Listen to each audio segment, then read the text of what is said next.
Procedimentos de segurança. O que fazer nos casos de choque elétrico?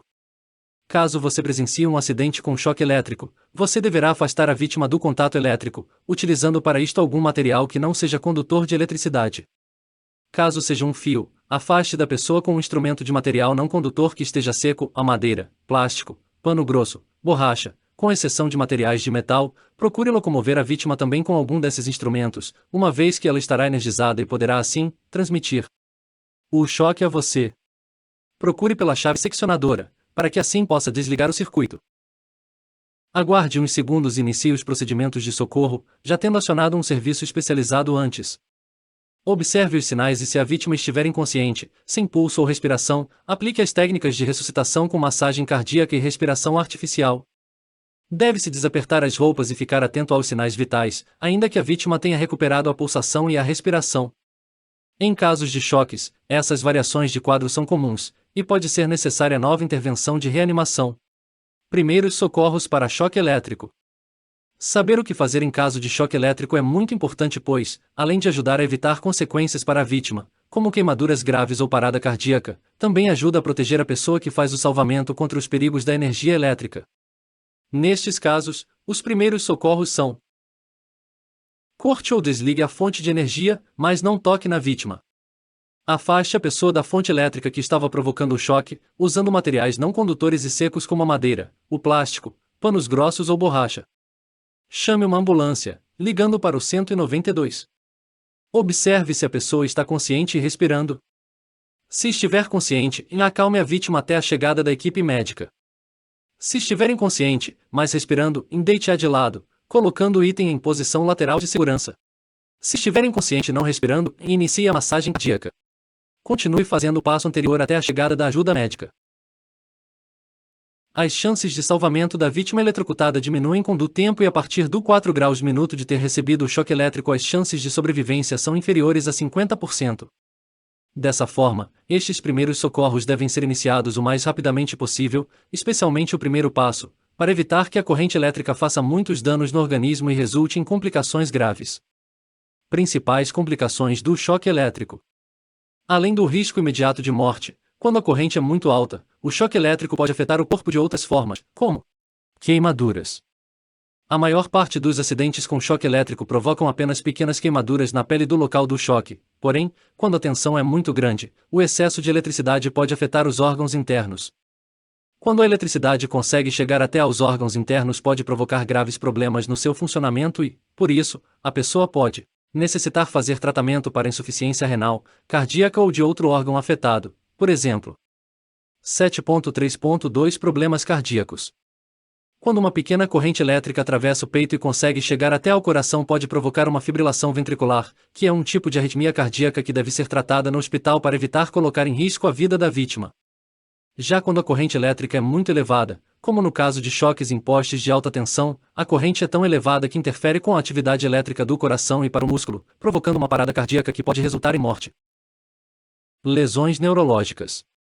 Todas as correntes elétricas podem afetar os nervos de alguma forma, por isso, quando existem choques repetidos ou muito fortes, a estrutura dos nervos pode ficar afetada, resultando em neuropatia.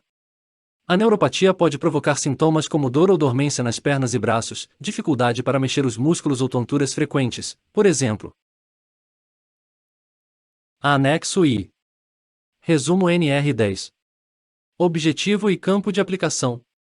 Esta norma regulamentadora, NR, estabelece os requisitos e condições mínimas objetivando a implementação de medidas de controle e sistemas preventivos, de forma a garantir a segurança e a saúde dos trabalhadores que, direta ou indiretamente, interajam em instalações elétricas e serviços com eletricidade. Esta NR se aplica às fases de geração, transmissão, distribuição e consumo, incluindo as etapas de projeto, construção, montagem, operação, manutenção das instalações elétricas e quaisquer trabalhos realizados nas suas proximidades, observando-se as normas técnicas oficiais estabelecidas pelos órgãos competentes, e, na ausência ou omissão destas, as normas internacionais cabíveis. Medidas de controle. Em todas as intervenções em instalações elétricas devem ser adotadas medidas preventivas de controle do risco elétrico e de outros riscos adicionais, mediante técnicas de análise de risco, de forma a garantir a segurança e a saúde no trabalho. As medidas de controle adotadas devem integrar-se às demais iniciativas da empresa, no âmbito da preservação da segurança, da saúde e do meio ambiente do trabalho. As empresas estão obrigadas a manter esquemas unifilares atualizados das instalações elétricas dos seus estabelecimentos com as especificações do sistema de aterramento e demais equipamentos e dispositivos de proteção. Os estabelecimentos com carga instalada superior a 75 kW devem constituir e manter o prontuário de instalações elétricas, contendo, além do disposto no subitem 10.2.3, no mínimo, conjunto de procedimentos e instruções técnicas e administrativas de segurança e saúde, implantadas e relacionadas a esta NR e descrição das medidas de controle existentes. Documentação das inspeções e medições do sistema de proteção contra descargas atmosféricas e aterramentos elétricos. Especificação dos equipamentos de proteção coletiva e individual e o ferramental, aplicáveis conforme determina esta NR. Documentação comprobatória da qualificação, habilitação, capacitação, autorização dos trabalhadores e dos treinamentos realizados. Resultados dos testes de isolação elétrica realizados em equipamentos de proteção individual e coletiva. Certificações dos equipamentos e materiais elétricos em áreas classificadas. Relatório técnico das inspeções atualizadas com recomendações, cronogramas de adequações, contemplando as alíneas de A a F. As empresas que operam em instalações ou equipamentos integrantes do sistema elétrico de potência devem constituir prontuário com o conteúdo do item e acrescentar ao prontuário os documentos a seguir listados. Descrição dos procedimentos para emergências. Certificações dos equipamentos de proteção coletiva e individual. Item 0.2.5.1 As empresas que realizam trabalhos em proximidade do sistema elétrico de potência devem constituir prontuário contemplando as alíneas A, C, D e I do item 10.2.4 e alíneas A e B do item 10.2.5. O prontuário de instalações elétricas deve ser organizado e mantido atualizado pelo empregador ou pessoa formalmente designada pela empresa, devendo permanecer à disposição dos trabalhadores envolvidos nas instalações e serviços em eletricidade. Os documentos técnicos previstos no prontuário de instalações elétricas devem ser elaborados por profissional legalmente habilitado. Medidas de proteção coletiva. Em todos os serviços executados em instalações elétricas devem ser previstas e adotadas, prioritariamente, medidas de proteção coletiva aplicáveis, mediante procedimentos, às atividades a serem desenvolvidas, de forma a garantir a segurança e a saúde dos trabalhadores. As medidas de proteção coletiva compreendem, prioritariamente, a desenergização elétrica conforme estabelece esta NR e, na sua impossibilidade, o emprego de tensão de segurança. 10.2.8.2.1 Na impossibilidade de implementação do estabelecido no subitem 0.2.8.2, devem ser utilizadas outras medidas de proteção coletiva, tais como em isolação das partes vivas, obstáculos, barreiras, sinalização, sistema de seccionamento automático de alimentação, bloqueio do religamento automático. 0.2.8.3 O aterramento das instalações elétricas deve ser executado conforme regulamentação estabelecida pelos órgãos competentes e, na ausência desta, deve atender às normas internacionais vigentes. Medidas de proteção individual. Nos trabalhos em instalações elétricas, quando as medidas de proteção coletiva forem tecnicamente inviáveis ou insuficientes para controlar os riscos, devem ser adotados equipamentos de proteção individual específicos e adequados às atividades desenvolvidas, em atendimento ao disposto na NR6. As vestimentas de trabalho devem ser adequadas às atividades, devendo contemplar a condutibilidade, inflamabilidade e influências eletromagnéticas. É vedado o uso de adornos pessoais nos trabalhos com instalações elétricas ou em suas proximidades. Segurança em projetos.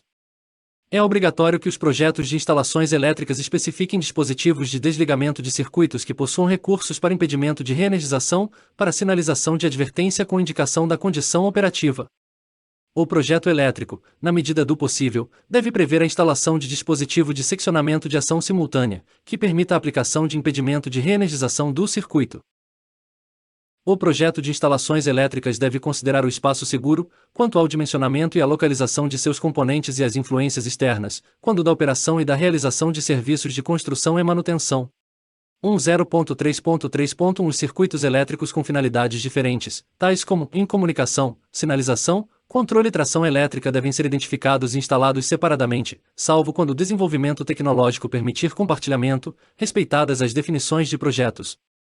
O projeto deve definir a configuração do esquema de aterramento, a obrigatoriedade ou não da interligação entre o condutor neutro e o de proteção e a conexão à terra das partes condutoras não destinadas à condução da eletricidade. Sempre que for tecnicamente viável e necessário, devem ser projetados dispositivos de seccionamento que incorporem recursos fixos de equipotencialização e aterramento do circuito seccionado. Todo projeto deve prever condições para a adoção de aterramento temporário. O projeto das instalações elétricas deve ficar à disposição dos trabalhadores autorizados, das autoridades competentes e de outras pessoas autorizadas pela empresa e deve ser mantido atualizado.